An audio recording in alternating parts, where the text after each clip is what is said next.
Salut. Alors aujourd'hui, on va faire un traitement dans les colzas. Les colzas sont largement en fleurs et c'est la période propice pour faire un traitement contre le sclérotinia. C'est une maladie en fait qui est dans les pétales jaunes. Alors tant que c'est dans les pétales, c'est pas grave, mais le problème c'est que le colza à un moment donné, dans quelques jours, va commencer à perdre ses fleurs. Et les fleurs, avec la rosée du matin, la pluie et les machins, toutes ces fleurs-là, il y en a une bonne partie... il y en a une partie qui va se coller sur les tiges. Et il est là le problème en fait. Parce que la maladie va rentrer dans la plante par la tige, parce que cette espèce de pétale de fleurs s'est collée dessus, là, avec l'humidité.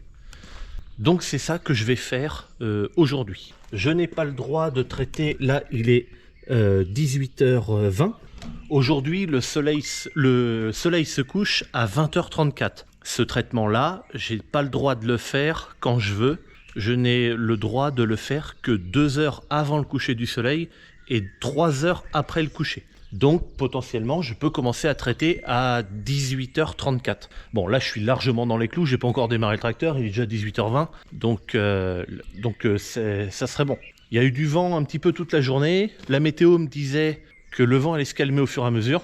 C'est exactement ce qui est en train de se passer. Et là, il y a quasiment plus du tout de vent. De temps en temps, un petit courant d'air, mais qui est pas fort du tout, hein. Et puis, on re-entend beaucoup les oiseaux. On les entendait moins quand il y avait du vent tout à l'heure. Et là, il n'y a plus du tout de vent maintenant. Ça, c'est bien. Allez, on va faire ça. Je vais tourner, enfin, je vais pas le faire maintenant, mais je tournerai mes buses et j'utiliserai mes buses couleur rose, lilas, pour faire le traitement. Donc c'est les buses à double fente. Je sais que dans les vidéos promotionnelles Amazon, souvent ils utilisent des buses à double fente aussi, où tu as par exemple le pulvé qui va dans ce sens-là, et tu as une double fente avec le jet de devant qui est pas droit mais presque, il est vraiment comme ça, et le jet arrière est vraiment comme ça.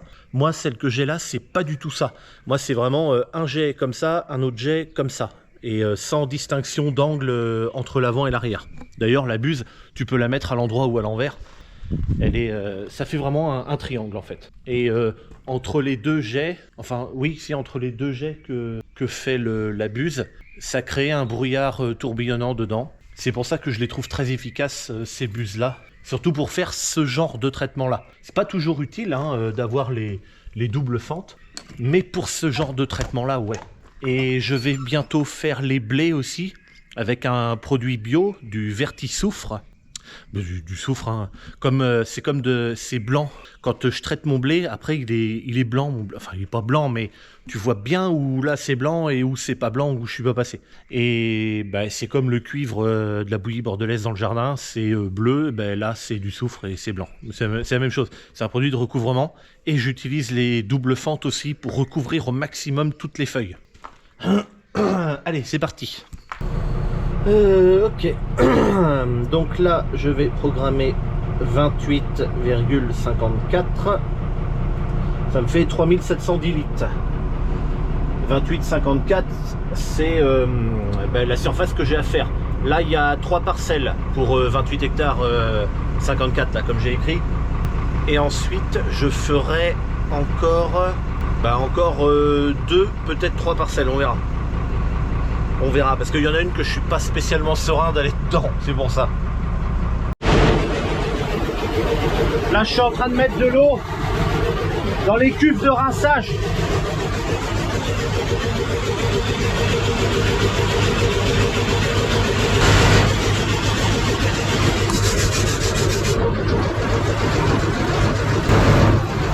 Je vais attendre que ça mette un peu plus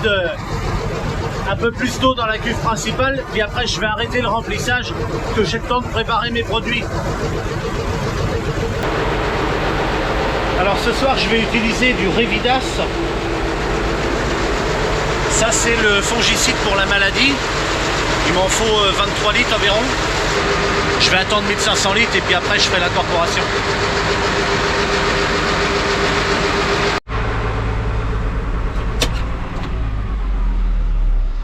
Et voilà, ça fait ça. Voilà.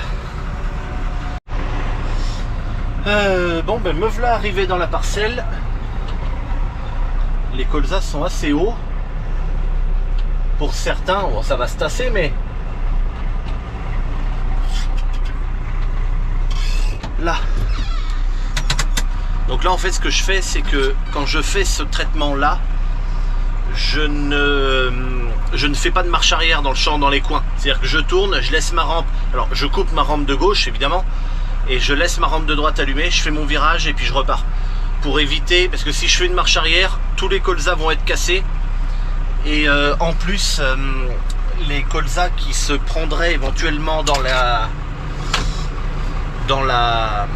ah merde, dans un tuyau, dans un machin, marche avant, marche arrière et ensuite remarche avant pour repartir, ça pourrait abîmer quelque chose. Donc pas de marche arrière. Il y en a peut-être qui le font, hein, c'est très bien, mais moi c'est pas mon cas. Allez, on va déplier ça, puis après je vais... Alors là, je vais reculer quand même pour aller au bord du champ. Et puis de toute façon, il faut que je tourne mes buses. Bien, maintenant... Allez, poussez-vous là, les colzas. Donc tu vois, il y en a certains qui sont plus grands que moi, hein, quand même. Hein.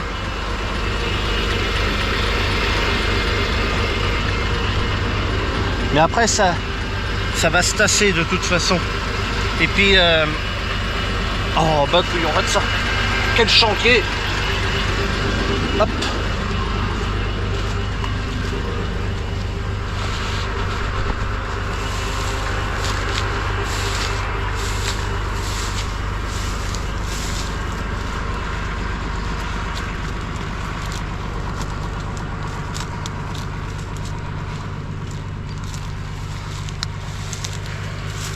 Allez, bon bah là je vais faire un peu comme je peux surtout.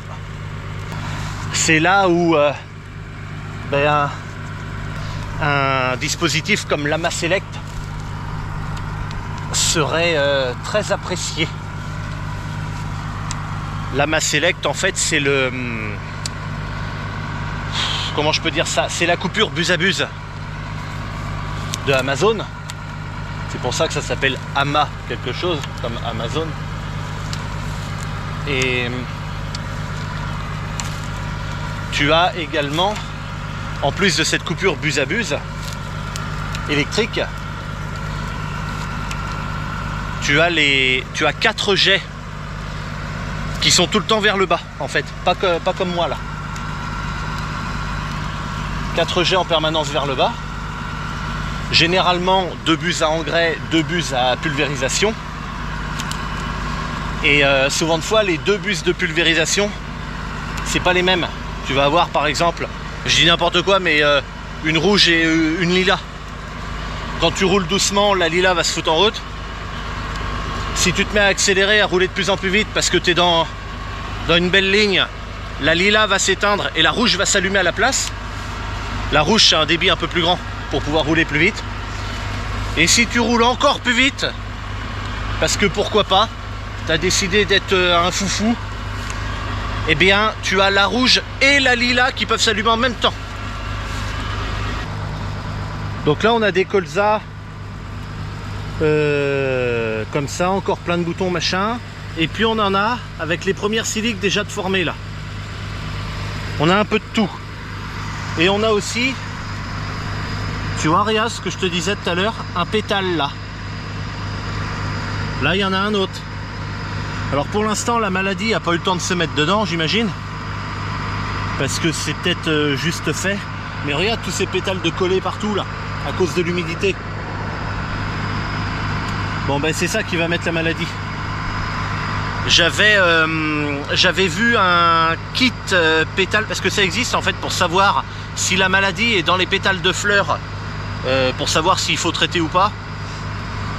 Ben, cette année, sans grande surprise, avec l'hiver extrêmement humide et puis même ce début de printemps très humide aussi, y avait aucun doute, hein, la maladie est là, mais il existe on appelle ça un kit pétale où on met, je vais essayer de te trouver une photo parce que j'en ai vu un l'autre jour et j'ai pas pensé à le prendre en photo, mais je vais t'en trouver un sur internet.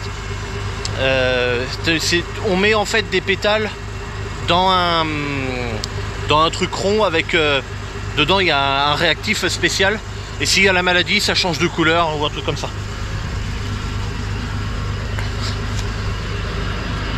Je fais simple hein, mais c'est un petit peu plus complexe que ça dans la réalité, mais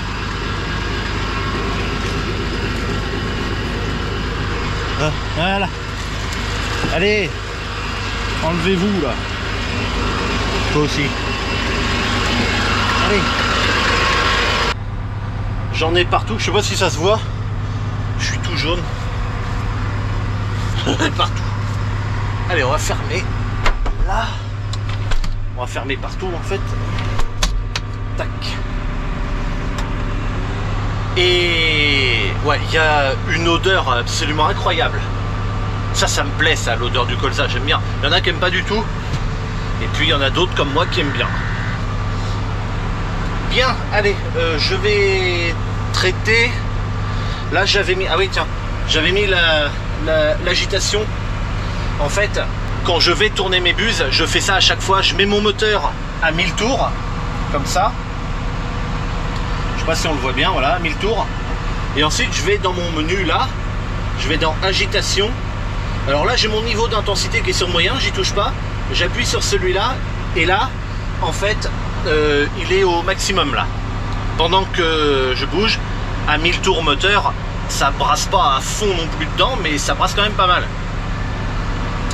Et en fait quand j'appuie sur valider, ça me remet à moyen. Sinon voilà les niveaux, arrêt, moins, moyen et fort. Tu as 3 niveaux et le 4e niveau tu ne l'obtiens qu'en appuyant sur le petit bouton en dessous. Allez, retour, travail.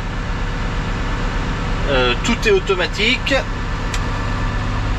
Je vais pouvoir accélérer comme je fais d'habitude à 1500 tours. Hop. Faut que je relève un peu ma rampe parce que ça ira jamais sinon. On va mettre ça comme ça, on verra bien ce que ça va donner. De toute façon je vais couper la caméra parce que j'ai pas envie de faire le guignol là pour les premiers tours de roue. On verra tout à l'heure dans une autre parcelle qui est plus longue. Ça sera bien mieux.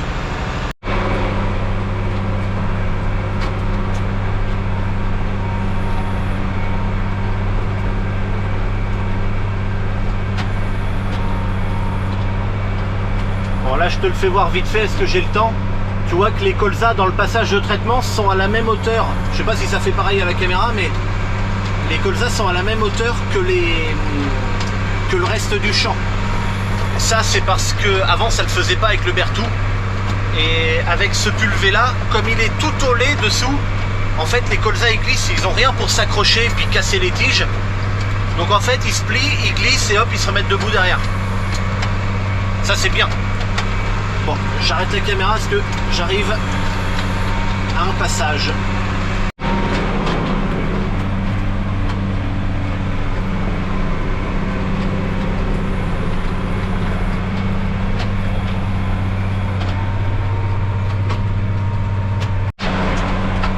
En fait, si je filme pas beaucoup, c'est parce que tu vois, il y a des petits ronds comme ça où le colza est plus bas, ou alors il y a un trou. Et j'ai peur que ma rampe plonge dedans. Alors là, ça sera pas le cas parce que il y a du colza au fond là-bas. Et donc j'ai une de mes sondes qui capte ça et donc qui me tient ma rampe à bonne hauteur. Mais il faut que je sois vachement vigilant en fait dans les colzas à cause de ça.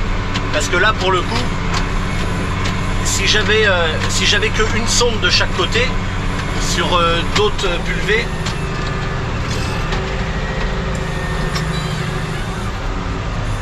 on peut s'arrêter 2 secondes. Sur les anciens pulvés, tu n'avais qu'une sonde à gauche et une sonde à droite. Le problème, c'est quand cette sonde, alors surtout dans les colzas, tombait dans un trou, la rampe, elle plonge dedans, c'est normal. Elle fait ce qui doit être normal, sauf que le problème, c'est comme elle plonge parce qu'il y avait le trou, mais peut-être qu'au bout de la rampe il n'y avait pas de trou et au début de la rampe non plus, et puis quand le trou s'arrête brusquement, elle a à peine le temps de relever et là tu pourrais vraiment abîmer la rampe, hein. Surtout dans du colza. Moi j'ai 2 sondes à gauche et 2 sondes à droite. ça s'appelle le distance control. Oui, distance control, parce que contrôle contour, c'est quand tu as la géométrie variable. Moi, c'est distance control. Donc j'ai 2 sondes à gauche, 2 sondes à droite, et ben, c'est bien, parce que quand il y a une sonde, là on a eu exactement le cas. J'ai ma sonde la plus proche de là qui était dans le trou, mais celle qui est plus loin là-bas, elle voyait encore les colzas, et du coup ben, la rampe s'est pas enfoncée. Mais j'ai modifié les boutons de là-dessus. Le mode vert, c'est pour la pulvérisation. Sauf que moi, j'ai mis ce bouton-là et ce bouton-là pour lever descendre, même en pulvérisation. Et ces 3 boutons-là, c'est pour l'activation, celui-là, activation, désactivation de mes sondes, justement. Et puis gauche et droite, c'est mon balancier de rampe.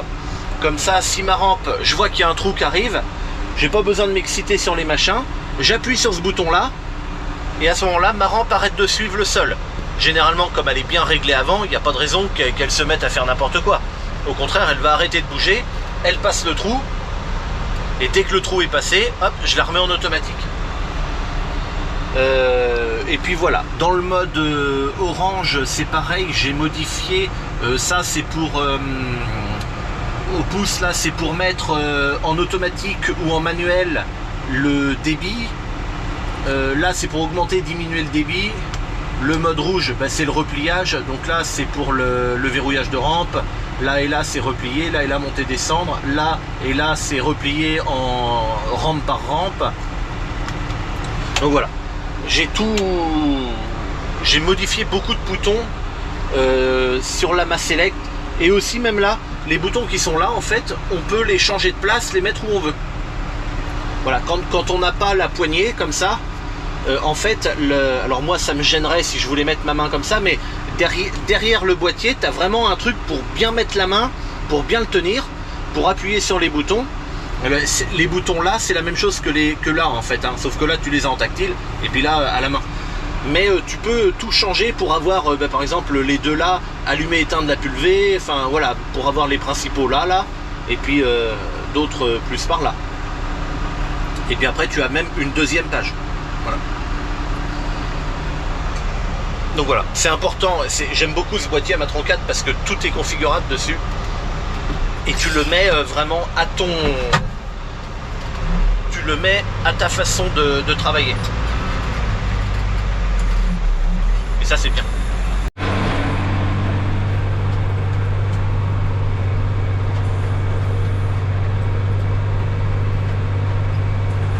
Bon là je suis dans ma 2e parcelle qui fait 14 hectares là.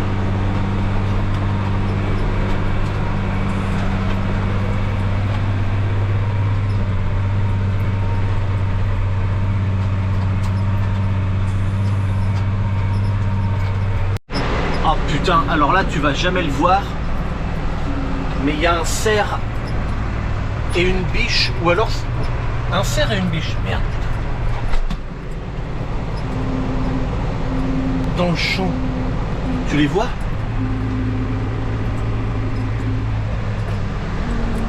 Attends, faut que j'ouvre la porte. Ben, regarde dedans. Je vais essayer de zoomer un peu.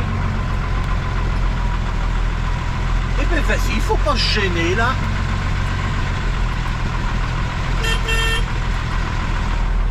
Ils sont au 2e passage de traitement, ils sont pas très loin. Hein.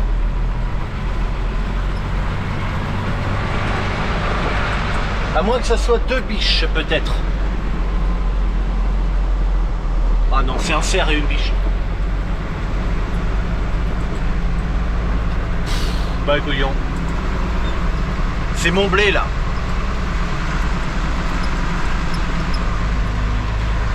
C'est pas grave, qu'est-ce que tu veux?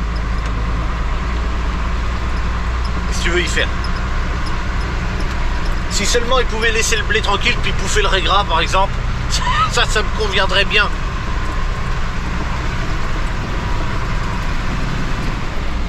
Mais...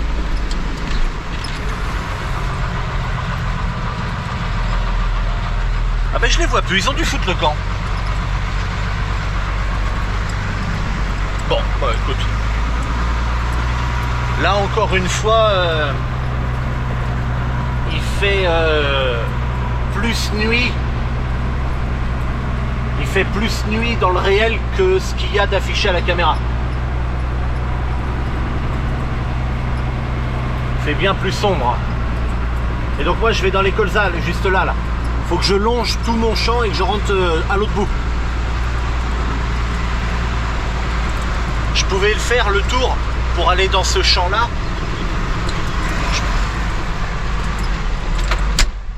Je pouvais faire le tour par la route, mais j'avais pas envie parce que ça me fait faire tout un tour alors qu'en prenant le chemin, alors tu roules moins vite bien sûr, mais bon au moins tu perds pas, enfin tu fais pas de la route à user tes pneus et tout là pour rien.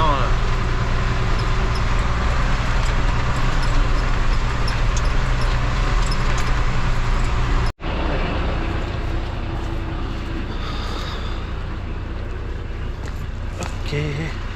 Donc là en fait je suis venu voir si mes phares étaient correctement réglés. Donc, mes phares bleus là. On se rend pas compte mais ils sont un peu vénères hein, les phares là. Ils avoinent. Hein. Enfin tant mieux, c'est ce que je leur demande moi. Si je suis venu voir c'est parce que tout à l'heure j'ai eu l'impression qu'ils étaient mal réglés. Je les ai allumés et puis éteints aussitôt parce que de toute façon ils servaient à rien, mais ça a éclairé la rampe d'une façon bizarre. Et j'ai cru qu'ils étaient mal réglés tout simplement. On va allumer un petit peu le plafonnier pour avoir de la lumière. Alors moi quand je travaille, devant j'ai juste mes deux phares. Oh là là, comme le ciel paraît éclairé. Alors qu'en vrai il fait nuit quoi, lol. J'ai juste mes deux phares qui éclairent devant. De temps en temps, hop, j'allume ici. Ça c'est pour retrouver, quand je suis en bout de champ, pour retrouver ma ligne. Et après je les réteins parce qu'ils me gênent en fait à moitié. Et après à l'arrière je n'ai rien d'allumé. Alors je pourrais allumer, j'ai deux types de phares à l'arrière. J'ai des phares qui m'éclairent comme ça sur les côtés.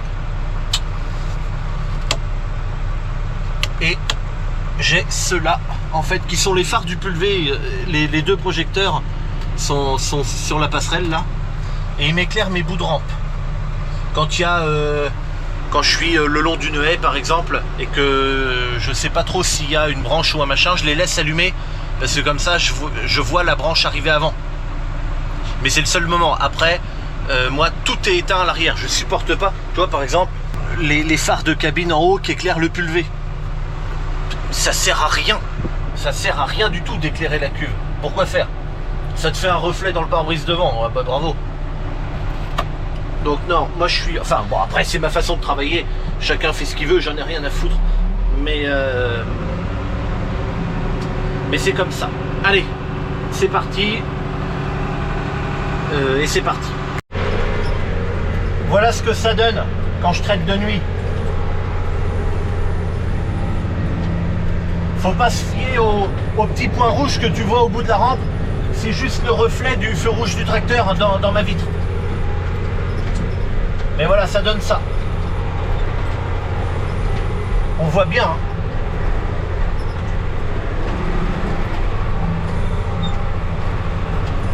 Bon, ben ça y est, j'ai terminé. Et il est quelle heure? Il est 22 h. J'ai fait que mes 3 parcelles, que les 28 hectares.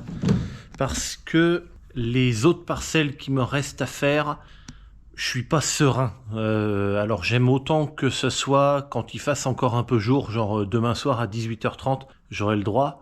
Mais là je me sentais pas d'y aller de nuit comme ça, là si c'est pour rester embourbé ou je sais pas quoi. Et comme il y a quelques zones vers là où je me suis embourbé, qu'on baignait un peu, le colza est bien plus bas, donc il y aura des trous. Donc j'aime autant qu'il fasse encore jour. Au moins pour cette parcelle là. Les autres après ça va, elles sont plus jolies. Et même s'il fait un peu plus sombre, c'est pas grave, mais au moins celle-là. Donc voilà. Allez, et ben moi je te dis à bientôt pour une prochaine. Salut.